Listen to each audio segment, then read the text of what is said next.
இந்தியாவிலே 2 பேருக்கு தான் தனி போஸ்டல் கோடு இருக்கும். ஒன்று நம்ம இந்திய ஜனாதிபதி, அவங்களுக்கு ஒரு தனி போஸ்டல் கோடு. அதை தவிர்த்து பார்த்தீங்கன்னா சபரிமலை ஐயப்பன் தர்மசாஸ்தாவுக்கு தனியாக ஒரு போஸ்டல் கோடு, ஒரு போஸ்ட் ஆஃபீஸு, அவங்களுக்கும் தனியாக ஒரு முத்திரை. அந்த முத்திரை எப்படின்னு பார்த்தீங்கன்னா 18 படியோட கூடிய சபரிமலையில இருக்கிற சபரி ஐயப்பன் உட்கார்ந்துருக்கிற மாதிரி ஒரு சின் முத்திரை இருக்கும். முக்கியமாக பெண் பக்தைகள் தான் வந்து ஐயப்பனுக்கு அதிகமாக இருக்காங்க. முருகன் கிருஷ்ணர்லாம் தாண்டி சபரிமலை ஐயப்பனுக்கு பெண் பக்தைகள் இருக்காங்க. ஏன்னா ஒருத்தவங்க வீட்லயும் யாராவது ஒருத்தவங்க கண்டிப்பா மாலை போட்டிருப்பாங்க.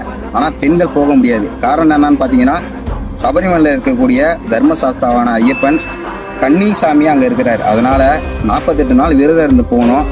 பெண்களுக்கு நடக்கக்கூடிய உடல் மாற்றம் காரணமாக கோயிலுக்கு போக முடியாத சூழ்நிலை இருக்குது. அவங்க முக்கியமா இந்த போஸ்டர் நடைமுறையை பின்பற்றணும். வீட்டுல இருந்து உங்களோட வேண்டுதல் என்னவோ, உங்களோட வழி என்னவோ எல்லாத்தையுமே கடிதம் மூலமா எழுதலாம். எழுதி நீங்க நேரடியா ஐயப்பன் காவிரிக்கு கொண்டு சேர்க்கலாம் உங்களுடைய வேண்டுதலை.